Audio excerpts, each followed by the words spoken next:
जागो मेरी बहनों, मिटा दो अंधकार। जागो मेरी बहनों, मिटा दो अंधकार। सुंदर जीवन बने तुम्हारा, युग की यही पुकार। सुंदर जीवन बने तुम्हारा, युग की यही पुकार। जागो मेरी बहनों, मिटा दो अंधकार। जागो मेरी बहनों, मिटा दो अंधकार। सुंदर जीवन बने तुम्हारा, युग की यही पुकार। सुंदर जीवन बने तुम्हारा, युग की यही पुकार। कौन नहीं चाहता कि उनका जीवन सुंदर ना बने? कोई है ऐसा जो नहीं चाहता है? सब चाहते ना बने? तो दोहराइए साथ में, जागो मेरी बहनों, मिटा दो अंधकार। जागो मेरी बहनों, मिटा दो अंधकार। सुंदर जीवन बने तुम्हारा, युग की यही पुकार। सुंदर जीवन बने तुम्हारा, युग की यही पुकार। झांसी की कहानी फिर से दोहरा दो। झांसी की कहानी फिर से दोहरा दो। हाथों में तलवार लेके सबको समझा दो। हाथों में तलवार लेके सबको समझा दो। अब नहीं चलेगा तुम्हारा अत्याचार। अब नहीं चलेगा तुम्हारा अत्याचार। सुंदर जीवन बने तुम्हारा, युग की यही पुकार। सुंदर जीवन बने तुम्हारा, युग की यही पुकार। जागो मेरी बहनों, मिटा दो अंधकार। जागो मेरी बहनों, मिटा दो अंधकार। सुंदर जीवन बने तुम्हारा, युग की यही पुकार। सुंदर जीवन बने तुम्हारा, युग की यही पुकार। तुम ही हो सीता, तुम ही हो गीता ज्ञान। तुम ही हो सीता, तुम ही हो गीता ज्ञान। तुम ही हो ममता, तुम ही हो समता। तुम ही हो ममता, तुम ही हो समता। तुम ही हो शक्ति, तेजोमय अवतार। तुम ही हो शक्ति, तेजोमय अवतार। सुंदर जीवन बने तुम्हारा, युग की यही पुकार। सुंदर जीवन बने तुम्हारा, युग की यही पुकार। जागो मेरी बहनों, मिटा दो अंधकार। जागो मेरी बहनों, मिटा दो अंधकार। सुंदर जीवन बने तुम्हारा, युग की यही पुकार। सुंदर जीवन बने तुम्हारा, युग की यही पुकार। बेटी है एक देवी, लक्ष्मी का है अवतार। बेटी है एक देवी, लक्ष्मी का है अवतार। बोझ नहीं है बेटी, या सबको समझा दो। बोझ नहीं है बेटी, या सबको समझा दो। इससे जगमग होता है सारा संसार। इससे जगमग होता है सारा संसार। सुंदर जीवन बने तुम्हारा, युग की यही पुकार। सुंदर जीवन बने तुम्हारा, युग की यही पुकार। जागो मेरी बहनों, मिटा दो अंधकार। जागो मेरी बहनों, मिटा दो अंधकार। सुंदर जीवन बने तुम्हारा, युग की यही पुकार। सुंदर जीवन बने तुम्हारा, युग की यही पुकार। सुंदर जीवन बने तुम्हारा, युग की यही पुकार। बोले भारत माता की जय।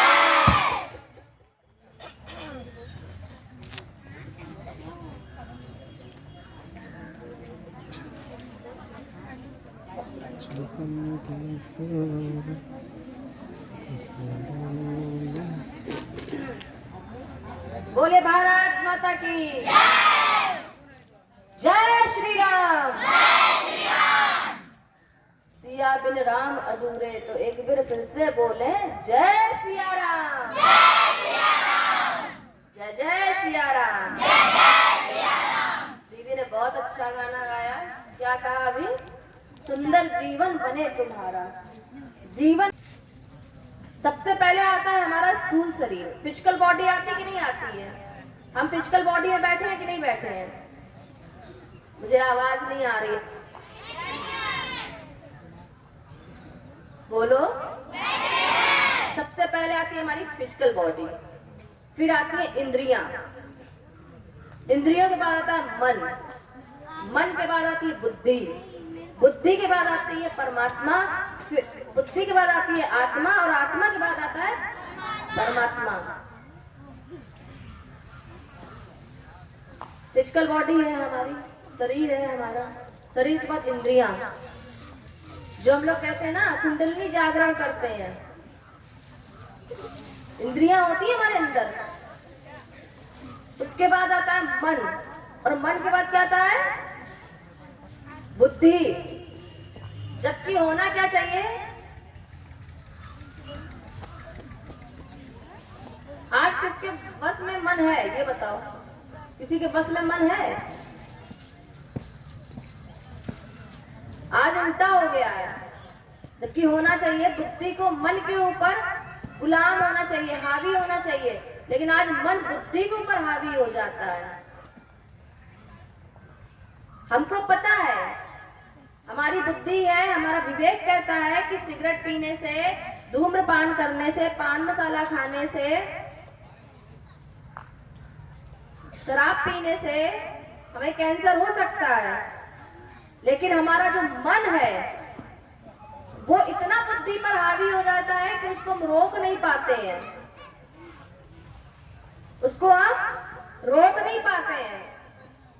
वो इतना हम पे हावी हो जाता है। जब वो हावी हो जाता है फिर हम जाते हैं और खरीद के लाते हैं। ऐसा ही तो करते हैं।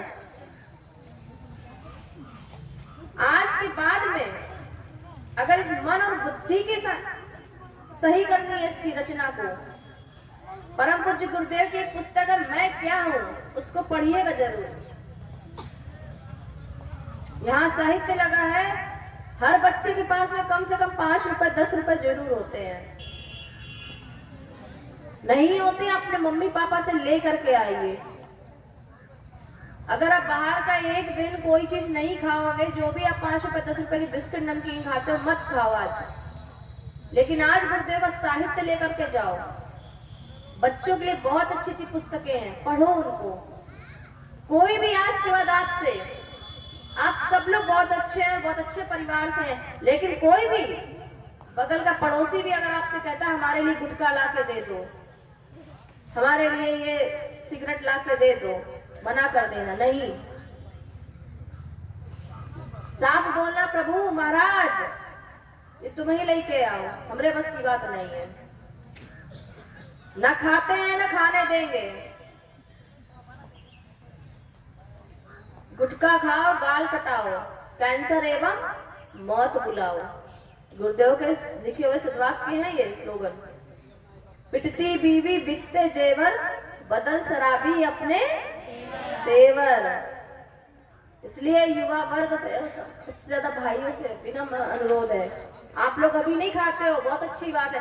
बड़े बड़े शहरों में जाओगे, पढ़ोगे, लिखोगे, बड़े बड़े सिटी में घूमोगे, तो बेटा वहां पे भी जाके किसी बुरी संगत का असर ना हो तुम पे, तो कभी ऐसा मत करना कि वहां गए पापा मम्मी थोड़ी ना देख रहे हैं और हम खा लें। इसलिए कभी व्यसन मत करना। दूसरा है, आज जितना है ये सब आप लोगों के लिए ही है, इसमें कोई भागवत नहीं है, कोई इसमें प्रवचन नहीं है। ये जो हम युवा वर्ग की चुनौतियां आती है समाज में हमारे सामने, ये वो बातें हैं। आज शाकाहारी बनिए आप लोग। इसमें सारे बच्चे शाकाहारी हैं, हमको पता है, लेकिन किसी न किसी मात्रा में आप खाते हो। सबसे पहले तो आप लोग अपने बर्थडे पे केक काटते हो। काफी बच्चे काटते हो, काफी बच्चे नहीं काटते हो, क्योंकि ये देवा भैया की टीम है। तो देवा भैया की टीम में तो ऐसा नहीं होगा, लेकिन जो काटते हो उनको भी अनुरोध है, और जो अपने फ्रेंड्स की बर्थडे की पार्टी में जाते हो उसके लिए भी बता रहे हैं। आप कभी इसको सर्च करिएगा, जो भी आप केक खाते हो, केक लाते हो, पेस्ट्री लाते हो ना, पेस्ट्री जो 25-30 रुपए की जो भी आती होगी, 10-20 रुपए की, मुझे नहीं आइडिया, हम नहीं खाते इसलिए। उस पेस्ट्री को लाते हो, उसमें अंडा पड़ा होता है। अंडा पड़ा होता है केक में कि नहीं पड़ा होता? सबको पता है कि सिर्फ अंडा पड़ा होता है। अच्छा, अंडा कुछ लोग कहते हैं शाकाहारी है, कुछ कहते हैं कि ये मांसाहारी है। आप बताओ क्या है? मांसाहारी है। उस अंडे के अंदर भी एक जीव है कि नहीं है? बिना अंडे का केक बनता नहीं है, क्योंकि वो स्पंजी नहीं हो सकता है। अंडा तो है ही है, उसके साथ में एक जिलेटिन नाम की द्रव्य पदार्थ आता है, उसको उसमें डाला जाता है जब वो बनाया जाता है। क्यों डाला जाता है? ताकि वो प्रिजर्व रहे, ज्यादा टाइम तक वो सही बना रहे, इसलिए डाला जाता है। और वो जो जिलेटिन होता है वो कैसे बनता है? जो आपकी गाय भैंस की जो जाती है ना, मर के या लेके जाते लोग मारते हैं, इनकी चर्बी से वो तेल निकालते हैं, उससे वो लोग बनाते हैं, और वो छोटा सा एक अंश भी डाल देते हैं उसका, उससे ही वो बनता है। तो बताओ, शाकाहारी होगे कि मांसाहारी होगे? केक काटोगे? अपने दोस्त से भी कहना कि घर में केक बनाया करो, तब हम तुम्हारे बर्थडे की पार्टी में आएंगे। अपने घर में दीपोत्सव बनाओ। इतना बड़ा भगवान राम का भव्य मंदिर बना, उनके में केक काटा गया? बोलो। पूरे विश्व में उनका तो जन्म दिवस मनाया गया, जन्मोत्सव मनाया गया। जब उनके में केक नहीं काटा गया, हम क्यों काटे? हम आज केक काटते हैं, कल जेब काटेंगे, परसों गर्दन काटेंगे। अगर हमने आज दीप जलाने की परंपरा स्टार्ट कर दी, जो हम लोग गायत्री परिवार के इसमें मनाते, दीप यज्ञ मनाते हैं, आज दीपक एक जलाए तो हजारों करोड़ों दीपक जलते चले जाएंगे, कितने घरों में रोशनी होती चली जाएगी। तो आज के बाद सभी नन्हे मुन्ने प्यारे बच्चों से निवेदन है, कोई भी केक ना काटना, और ना उस मित्र के जन्मदिन पर जाना जिसके घर में केक आया। वो तुमसे लाख कहे कि केक खाने आओ, केक काट रहे हैं, ऐसा है, नॉनवेज नहीं पड़ा है, इसमें अंडा नहीं पड़ा है, एग फ्री है। बोला महाराज हम नहीं खाते हैं। मान लिया अंडा नहीं पड़ा है, उसको सुरक्षित रखने के लिए जिलेटिन तो डाला होगा ना। तो आज के बाद में शाकाहारी बनिए। सिर्फ शाकाहारी में केक की बात नहीं आती है, बहुत सारे लोग मांस, मछली, मदिरा का जो सेवन करते हैं। मंगल पांडे एक ऐसे क्रांतिकारी वीर पैदा हुए थे जिन्होंने अंग्रेजों के नाकों में चने चबवा दिए थे और हिंदुओं को एक बात से जगाया था कि तुम जो ये गोली अपने मुंह में डालते हो, पहले जो राइफल होती थी उनमें ऐसी नहीं होती कि फिट कर दी और तुरंत धाए धाए चला दी। उनको पहले मुंह से ऐसे खींच के खोला जाता था। The legend of Mangal Singh की एक मूवी आप देखिएगा, उसमें दिखाया गया है। फिर उसको भरा जाता था, लेकिन जब आप दांतों से वो खोलते थे तो उसमें गाय की चर्बी लगी होती थी। उस महान क्रांतिकारी ने सिर्फ एक आवाज हिंदुओं को दी थी कि तुम जिस गाय को माता कहते हो, तुम जिस गाय को अपनी माँ कहते हो, जिसका दूध पीते हो, तुम उसकी चर्बी अपने मुंह में रख रहे हो। उस दिन असली क्रांति आई थी। क्या तुम में से कोई मंगल पांडे नहीं बन सकता है? तुम में से कोई झांसी की रानी नहीं बन सकता है? अगर बन सकता है तो खा के जाना कसम आज यहाँ से कि शाकाहारी बनेंगे, शाकाहारी रहेंगे। कुछ भी हो जाए जीवन में, मेरे जीवन में कई दिन ऐसे आए हैं कि मुझे भूखा रहना पड़ा है। कई परिस्थितियां मेरे साथ ऐसी आई हैं कि मुझे खाना अगर नहीं मिला तो मैंने उस तरफ मुंह नहीं मोड़ा है कि हम जाकर के कोई ऐसी चीज खाएं जिसमें नॉनवेज का कोई ऐसी जरा सी मात्र की चीज पड़ी हो। हम एक चीज सोच के रखते हैं, जब मुझे खाने की, कभी ऐसा होता है कि कभी खाना नहीं मिल पाता, ऐसा लगता है हम सफर में है, खाना नहीं मिल पाया, 24 घंटे का सफर है, हम पानी पीते हैं, हम यही सोचते हैं अरे आज तो गुरुजी का व्रत कर लिए, एक दिन अपने देश के नाम कर दिए, क्या है, उपवास कर लिए, मेरा पेट सही रहेगा, हम ये सोचते हैं। अपने अंदर हमेशा पॉजिटिव विचार रखना, कुछ भी हो जाए बेटा, कभी भी मांस मदिरा मत खाना। ये आजकल जो लोग ले जाते हैं गायों को पकड़ करके उबलते हुए पानी में डालते हैं, आप लोग भी जरा सी उंगली जब सर्दियों में नहाते हो तो पानी चेक करते हो, जरा से ज्यादा गर्म हो जाए तुरंत ऐसे बाहर निकालते होगे, करते होगे कि अरे बहुत ज्यादा गर्म है, फिर और पानी मिक्स करते होगे।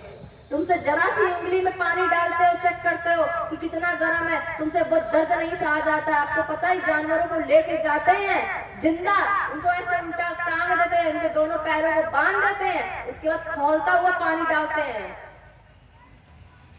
उस खौलते हुए पानी से जब उनकी शरीर की चमड़ी फूल जाती है थोड़ी सी, तब उसको ऐसे जिंदा ही करो, तब तक भी वो पशु मरता नहीं है, तब तक भी वो चिल्लाता है, वो अपने प्राणों की भीख मांगता है। उसके बाद में उस चमड़ी को अलग करते हैं, फिर उसकी यहाँ से गर्दन काटते हैं, और हल्की सी काटते हैं, ये नहीं कि एक ही बार में अलग कर दें, हल्की सी काटेंगे, उसके ब्लड को पूरा वहां पे उसको रखेंगे, सुरक्षित करेंगे, स्टोर करने के लिए एक वहां बर्तन लगाते हैं नीचे। इस दर्द से सोचो, हम अपने जीव के लिए, स्वाद के लिए सिर्फ कितना कष्ट दे रहे हैं। इसलिए कह रहे शाकाहारी बनो। सोचो आप लोग, यहाँ इतनी संख्या में मनुष्य रहते हैं, यहाँ जानवर आकर रहने लगे। आज हम जानवर की भाषा समझते हैं? नहीं समझते हैं। यहाँ जानवर आकर रहने लगे और वो हम मनुष्यों का शिकार करने लगे। हमको भी ऐसे पकड़ करके उल्टा टांग के लेके जाए, गर्म पानी में खोलते हुए टांगे। आज जैसे हम लोग अपनी गाय को ले जाते हैं ना, लोग कसाई लोग ले जाते हैं गाय को काटने के लिए, और जैसे अगर वो ले जाते हैं तो उसका बछड़ा कैसे चिल्लाता अपनी माँ को, चिल्लाता है कि मेरी माँ को छोड़ दो, अपनी भाषा में यही तो कहता होगा। जानवर हमें लेके जाए और हमारी मम्मी कट रही हो और हम चिल्लाएं हमारी मम्मी को छोड़ दो, हमारी माता जी को छोड़ दो, क्या जानवर हमारी भाषा समझेगा? क्या वो दर्द हमारा महसूस कर पाएगा? फिर नहीं कर पाएगा, क्योंकि आज हम नहीं कर रहे हैं। गुरुदेव का एक बहुत बड़ा संदेश है, दूसरों के साथ वह व्यवहार मत करो जो तुम्हें अपने लिए पसंद नहीं है। कभी अगर ऐसी कंडीशन आए तो एक बात याद रखना कि इसमें ये चीज पड़ी होगी, किसी के मृत आत्मा इसके अंदर है। हमारे यहाँ वसुधैव कुटुंबकम सिखाया जाता है, सर्वे भवन्तु सुखिनः सिखाया जाता है, हम सबके साथ जीने की कला सिखाई जाती है। इसलिए जो विदेशियों लोग केक काटते हैं, केक खाते हैं, उनको तो पता भी नहीं था कि मिठाइयाँ कैसे बनती हैं। हमारी भारत की जो महान नारियां हैं, माताएं हैं, 500 प्रकार से ज्यादा की मिठाइयाँ की कला आती है। उनके यहाँ खाली केक बनता था, उनके यहाँ खाली पेस्ट्री बनती थी, इसलिए ही वो उसको काट के खाते थे। हमारे यहाँ जब भी देखो कोई नया त्योहार आता है, कोई घर में खुशियों का माहौल होता है, हम मिठाई बनाते हैं, दीपक जलाते हैं, इसलिए केक मत काटना। उनको तो पता नहीं था, हमें तो पता है, हम पश्चिमी सभ्यता के इतने गुलाम क्यों हो जाएं। हमें हमारी भारतीय संस्कृति को बचा के रखना। रखोगे कि नहीं रखोगे?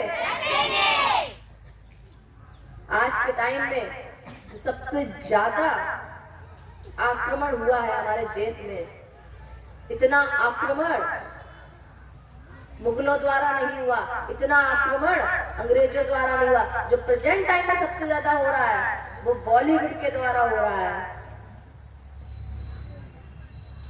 आज ही छोटे छोटे बच्चे ओटीटी प्लेटफॉर्म पे, आज छोटे छोटे बच्चे सीरियल देखते हैं, आज छोटे छोटे बच्चे कार्टून देखते हैं। इन बॉलीवुड ने ऐसे लव जिहाद का फैलाया हुआ है, इन बॉलीवुड के लोगों ने हमारे छोटी छोटी बच्चियों के मन में ऐसी मानसिकताएं भर दी हैं। उनको लगता था कि वो जो जींस टॉप पहनने वाली लड़की है, फर्राटेदार अंग्रेजी बोलती है, वो बहुत अच्छी है। इसमें जो एक बिग बॉस शो आता है कि नहीं आता है, आप लोग जानते हो बिग बॉस एक कलर्स पे शो आता है। एक बात बताओ, अगर आपके पिता को कोई गाली देके जाए आप क्या करोगे? खुशी जताओगे या गुस्सा करोगे? हाँ? गुस्सा आएगा कि नहीं आएगा? उस बिग बॉस शो में इतना ज्यादा उसमें लव जिहाद के बारे में दिखाया जाता है।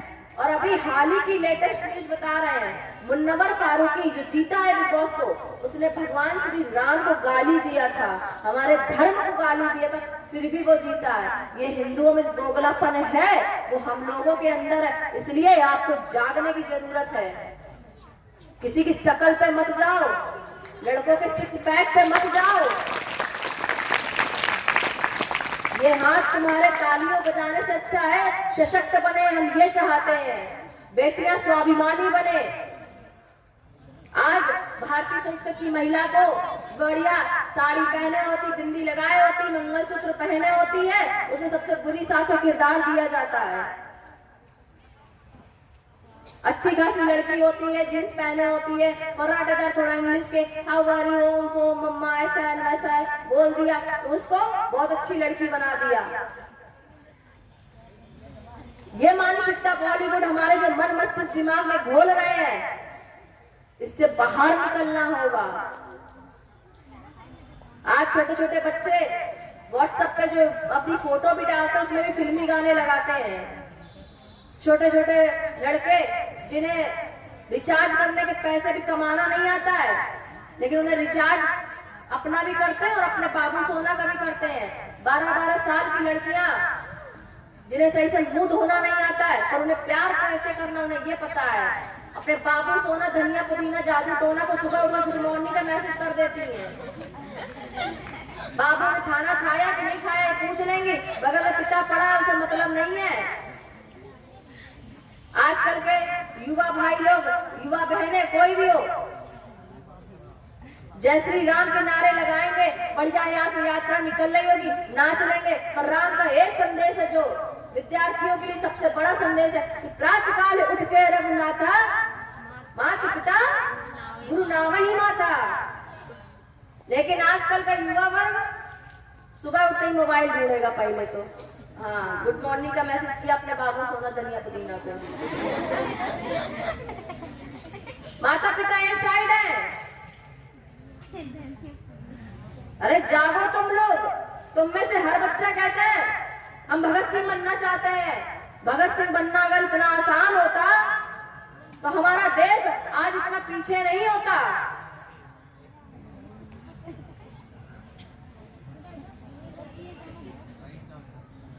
भगत सिंह बनने के लिए आपको फांसी पे झूलने तक की ताकत चाहिए, वो जोश चाहिए, और वो जोश आपकी रगों से कभी ठंडा नहीं होना चाहिए। एक चीज याद रखना आप लोग, झांसी की रानी की जैसी हर लड़की बनना चाहती है। उसके जैसा बनने के लिए उसका पहले इतिहास पढ़ो तुम लोग। इतिहास पढ़ने के बाद में जैसे उसने किया आपको भी वो क्रांति लानी पड़ेगी। आज तुम लोग छोटे छोटे कपड़े पहन के बाजार में जाते हो, पिकनिक करने जाते हो, बर्थडे मनाने जाते हो, शादियों में जाते हो, फिर लड़के तुम्हें अश्लील तरीके से देखते हैं, फिर तुम्हें बुरा लगता है। अगर वो तुम्हें छेड़खानी करते हैं तो तुम्हें बुरा लगता है, फिर तुम कहती हो हमारे साथ ये दुर्घटना घट गई। गलती आप लोगों की है।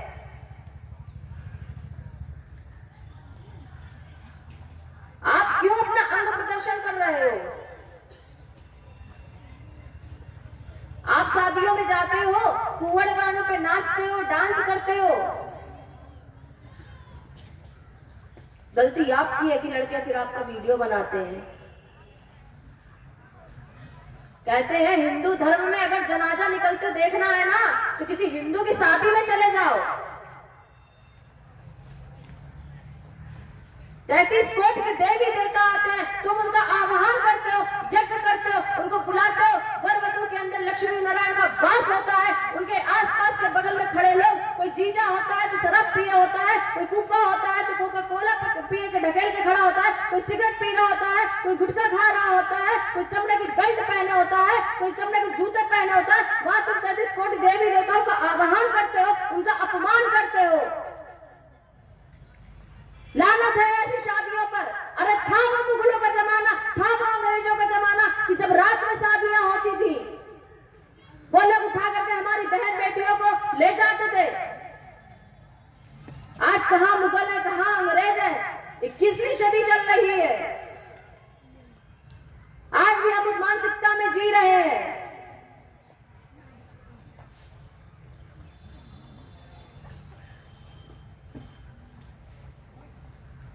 जीते हैं कि नहीं जीते हैं। आजकल एक ट्रेंड और आ गया, हमने देखा है, यज्ञ, भगवान का यज्ञ कुंड नीचे रखा होता, वो तो एक निमित्त मात्र है। और साहबजादे जो होती हैं वर वधू, आराम से ऊपर सोफा में बैठे होते हैं।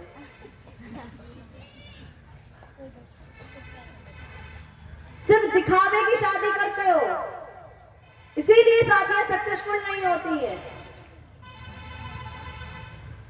सिर्फ आई लव यू बोलने से, आई लव यू टू बोलने से प्यार नहीं होता है। क्यों हमारे माता पिता के आज तक कभी तलाक नहीं होते हैं? हमसे कम पढ़ी लिखी हमारी माताएं होती हैं। हम इस जनरेशन की आखिरी पीढ़ी हैं जिन माताओं के सोशल मीडिया पे अकाउंट नहीं है, जिन्हें फेसबुक व्हाट्सएप चलाना नहीं आता है। आज हम उन्हें सिखाते हैं। ये हम इस जनरेशन की आखिरी पीढ़ी हैं जिन माताओं ने, हमारी माताओं ने हमें छाती से लगा के रखा है, इसलिए हमें दर्द होता है। इसलिए आपको सुनाते हैं कि आप भी वैसी एक माता बनना, एक श्रोता नहीं, निर्माता बनना। तुम माता बनना, तुम राष्ट्र की निर्माता बनना। आज के बाद कहीं पे भी शादी हो, तुम सब बेटियों की और बेटों की आगे शादी होगी, संकल्प लेकर जाना, दिन में शादी करेंगे। आज से कसम खा के जाना, चमड़े की हर एक चीज को त्याग देंगे। आज कोई वर अपनी वधू को, अपनी जानकी को, अपनी सिया को पाने के लिए 3 घंटे कोई उपवास नहीं रहता है। वो क्या पालेगा अपनी जानकी को? वो कैसे निभाएगा उस शादी को? ये विचार करने की बात है, ये सोचने की बात है।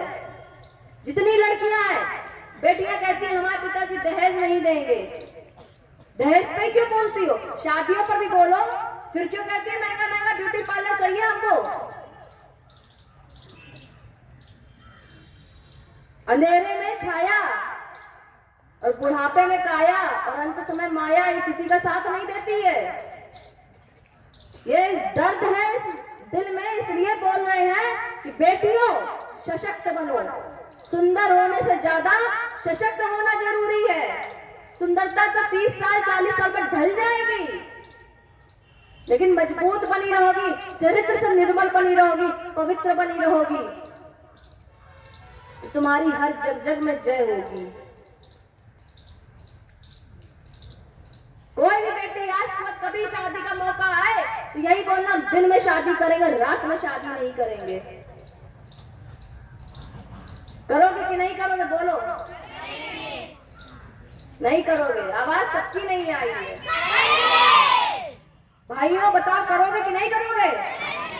कौन कौन चाहता है हमारी भारतीय संस्कृति वापस आए? एक दूसरे का मुंह नहीं देखना, सिर्फ अपने हृदय से बोलना। सब चाहते हो कि भारतीय संस्कृति वापस आए? बांधो मुट्ठी और संकल्प लो कि आज से हम शाकाहार रहेंगे। हम कभी मांस नहीं खाएंगे। हम कभी नशा नहीं करेंगे। हम अपनी शादी दिन में करेंगे। अपनी शादी में फूहड़ गाने नहीं बजवाएंगे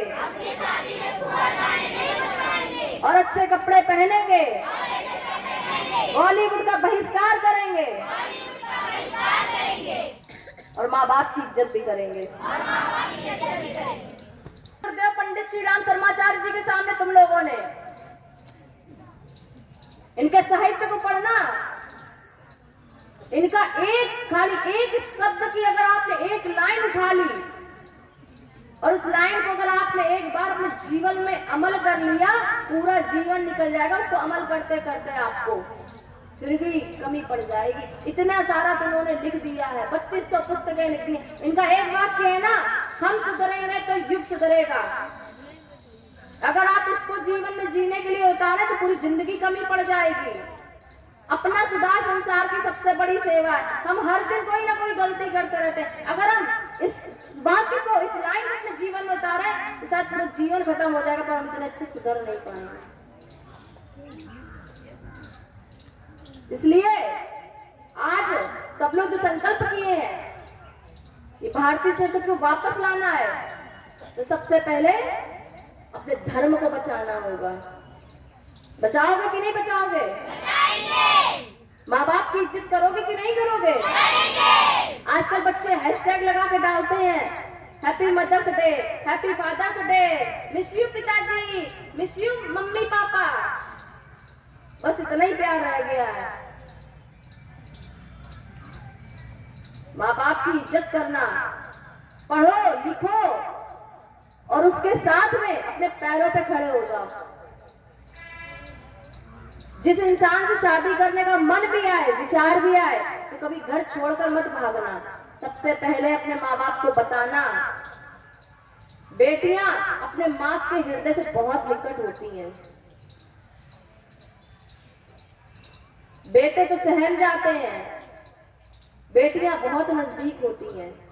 इसलिए सबसे पहले अपने घर में कभी कोई पसंद आए तो अपनी माँ को सबसे पहले बताना। फिर बुरा लगता है जब मम्मी मना करती है, वो तुम्हें तुम्हारे अनुभव से मना करती है। पहले पढ़ो लिखो, उसके बाद में सब चीजें करना। जब अपने पैरों पर खड़े हो जाना, अपने माँ बाप को कन्यादान का अवसर जरूर देना। धर्म छोड़कर जाओगी तो 35 टुकड़ों में कट के आओगी। तुम्हारा आफ्ताब, तुम्हारा अब्दुल, तुम्हारा अंसारी, तुम्हारा पंचर छाप वाला तुम्हें एक दिन उसी नर्क में ढकेल देगा। आपको पता है?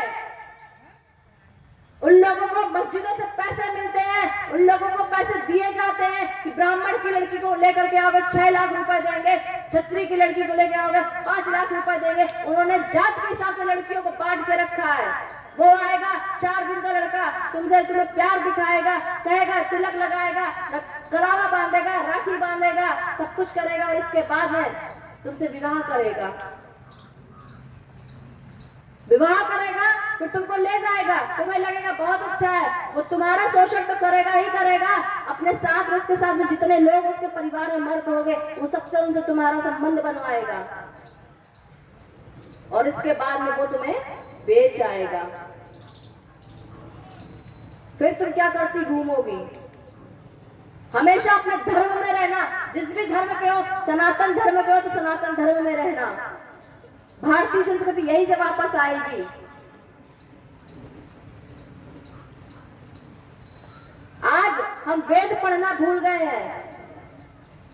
पंजाबी के बच्चे से पूछो, उसको पंजाबी आती है, उसे गुरबानी पढ़नी आती है। ईसाई के बच्चे से पूछो, उसे बाइबल पढ़नी आती है।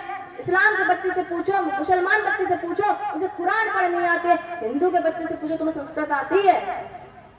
ना साहब। हमें फिजिक्स, केमिस्ट्री, मैथ बहुत अच्छे से आती है। गुड मॉर्निंग, गुड नाइट बहुत अच्छे से आता है। इंग्लिश के 4 तोते पढ़ने हमें बहुत अच्छे से आते हैं। मुझे उसके अलावा कुछ नहीं आता है। आप सभी लोगों से एक क्वेश्चन है, एक प्रश्न है मेरे मन में, बताना। आप सब लोग बहुत धर्म को मानते होंगे। एक प्रश्न पूछना चाहते हैं बच्चों से खाली। बताओ महाभारत का असली नाम क्या है? बताओ। चिड़िया? बताओ।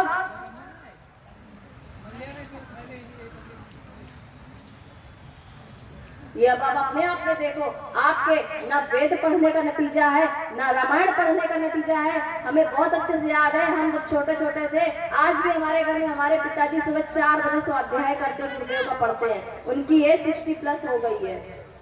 छोटे छोटे थे, हमारे घर में रामायण सुनाई जाती थी, हमारे पिताजी हमसे पढ़वाते थे। आज वो दौर खत्म हो गया है। तुम सबको लाना होगा। अपने अपने घर में रामायण पढ़ो, वेद पढ़ो, रामचरितमानस पढ़ो, गुरुदेव का साहित्य पढ़ो। महाभारत का असली नाम जय संहिता है, जिसे महर्षि वेदव्यास जी ने लिखा है। उन्होंने बोला था, गणेश जी ने लिखा था, और यह पूरा 3 वर्ष में लिखा गया था। हमें पता ही नहीं है। हम अपने वेद के बारे में जानते ही नहीं है, सनातन धर्म के बारे में जानते ही नहीं है। जय श्री राम के नारे लगाते हैं, राम का एक अंश, एक चरित्र अपने जीवन में उतारना नहीं चाहते हैं। सिर्फ नारे लगाने से नहीं होगा। आएगा फिर कोई औरंगजेब जैसा, आएगा कोई महबूब गजनबी जैसा, तुम्हारे मंदिर को तोड़कर चला जाएगा। तुम नारे लगाते रहना। इसलिए तुम्हें जागने की जरूरत है, इसलिए अपने अंदर क्रांति और ज्वाला धड़काने की जरूरत है।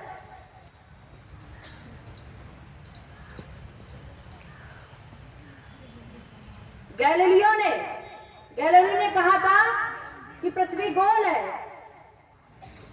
गैलीलियो ने कहा था कि पृथ्वी गोल है। तब उसे इस्लामिक लोगों ने कह दिया, कुरान ने कह दिया नहीं तुम झूठ बोलते हो। क्रिश्चियन लोगों ने कह दिया तुम झूठ बोलते हो, बोलो कि पृथ्वी चपटी है, पृथ्वी चपटी है। नहीं, उसने कहा नहीं पृथ्वी गोल है, और उसे मार दिया गया। उसके करेक्ट 100 वर्ष बाद फिर शोध हुआ और पता चलता है कि हाँ गैलीलियो सही कह रहा था कि पृथ्वी गोल है। और ये बात हमारे वेद, ये बात हमारे शास्त्र, ऋषि मुनि गुरुकुल में बहुत पहले से कह गए थे, और सिर्फ एक शब्द एक लाइन में कह गए थे, भूगोल। सिर्फ इतना ही कह गए थे, भूगोल। लेकिन आज हमने क्या किया, हम पढ़ना ही भूल गए, हम जानना ही नहीं चाहते उसके बारे में। हम वेद नहीं पढ़ना चाहते हैं। जब वेद नहीं पढ़ोगे तो तुम्हें वेदना पढ़ना भी नहीं आएगा बेटा। केरल में सबसे ज्यादा लिटरेसी है, साक्षरता दर वहां सबसे ज्यादा है, 97%। लोग आज कहते हैं हमारा बच्चा एजुकेटेड हो जाए, ये हो जाए, वो हो जाए। केरल की जितनी साक्षरता दर है 97%। आपको पता है वहां सबसे ज्यादा ओल्ड एज होम भी है, वृद्धाश्रम भी सबसे ज्यादा है। क्या पढ़ाई ही सब कुछ है? अगर ऐसा है तो केरल में सबसे ज्यादा वृद्धाश्रम क्यों है? आज हम संस्कार भूल गए अपने। हर आदमी कहता है हम अच्छा आदमी बनना चाहते हैं। अच्छा आदमी बनोगे कैसे जब तुमने अपने संस्कार ही नहीं अपने अंदर रखे हैं? हमारे यहाँ 16 संस्कार होते थे, आज जैसे जैसे आदमी का अंतिम संस्कार बना दिया जाता है। और हमें लगता है कुछ दिन बाद अगर ये पर्यावरण नहीं रहा, ये हरे पेड़ पौधे नहीं रहे, तो वो जलाने की जो प्रक्रिया चालू हो गई धीरे धीरे वो भी चालू हो जाएगी। फिर एक गड्ढा होगा, उसमें गंगा जल भरा होगा और जाकर के उसी में अपनी स्वाहा कर लेना। अगर आपने पर्यावरण नहीं बचाया, आप अपने संस्कार को जानिए। 16 संस्कार होते थे हमारे यहाँ। ये गायत्री परिवार ने अगर मुहिम चलाई है, आप अपने गांव में जाइए, गांव में मिलिए लोगों से, बच्चों के विद्यारंभ संस्कार कराइए, पुंसवन संस्कार कराइए, नामकरण संस्कार कराइए। हमारी वैदिक नीति गुरुकुल में हर बार कराए जाते थे, लेकिन आज हम सब भूल गए। अंतिम संस्कार तो हो ही जाना है कैसे भी करके, 4 कंधों पे तो चले ही जाएंगे। इसलिए अगर भारतीय संस्कृति को वापस लाना है तो सबसे पहले वेद पढ़ो, रामचरितमानस पढ़ो। आज क्या करते हैं हम, अपने कुछ नौजवान युवकों को देखते हैं हनुमान जी के मंदिर में गए, जय हनुमान ज्ञान गुण सागर, जय कपिस्तिहु लोक उजागर, पढ़िया है, हनुमान जी दर्शन करिए, लंबो टीका लगाया है और 11 रुपए लड्डू चढ़ाया, प्रसाद ले आए। सीखा क्या आपने उस मूर्ति से? सीखा क्या उनके जीवन से? कि वो ब्रह्मचारी थे और सब पर भारी थे।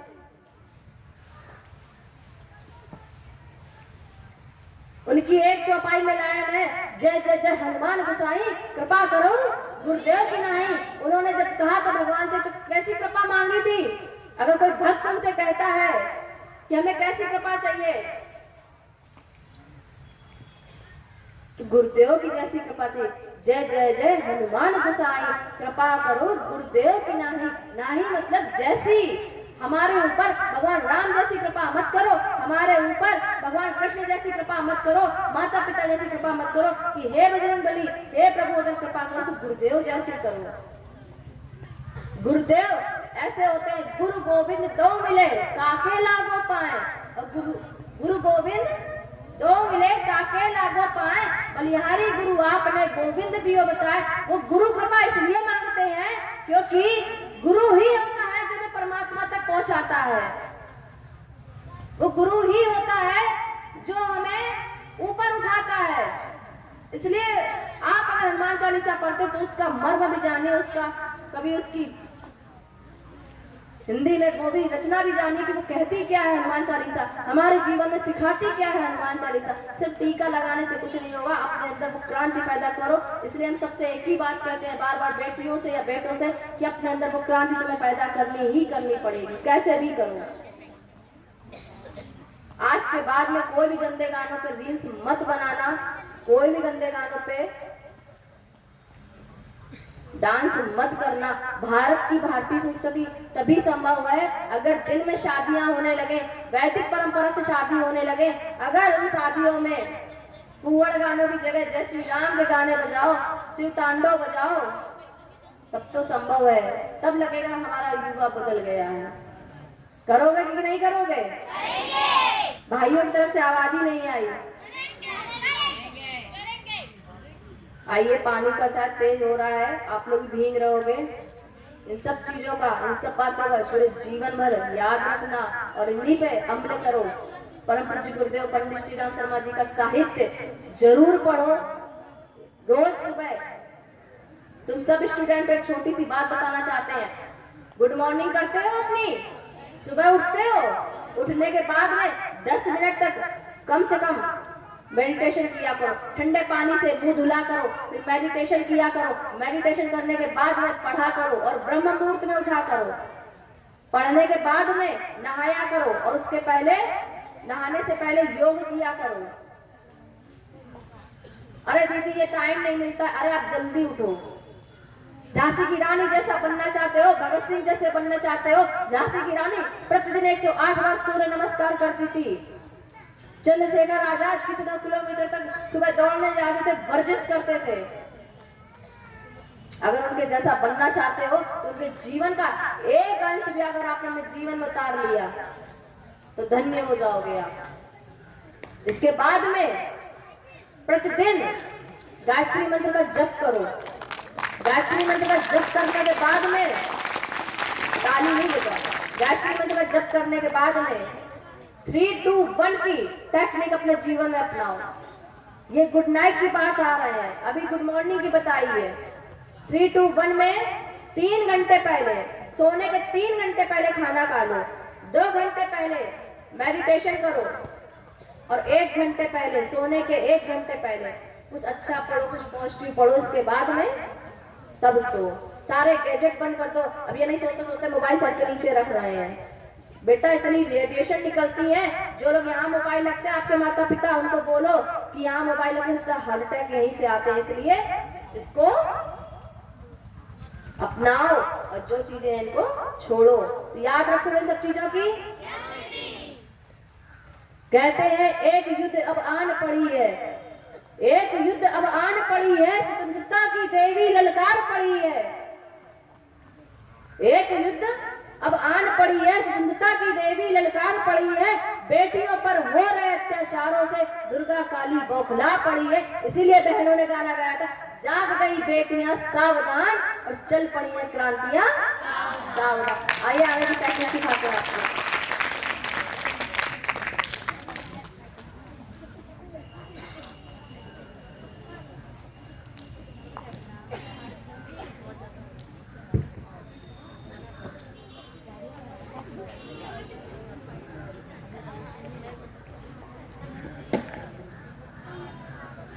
आज आपको आगे की टेक्निक सिखानी थी, लेकिन भैया कह रहे हैं कि बारिश ज्यादा हो रही है और आप लोगों को भोजन करना है। कोई नहीं, आपको आगे की सारी टेक्निक्स दिया बस्ती के नाम से जो यूट्यूब चैनल है उसमें अपलोड कर दी जाएंगी, उसमें मिल जाएंगी।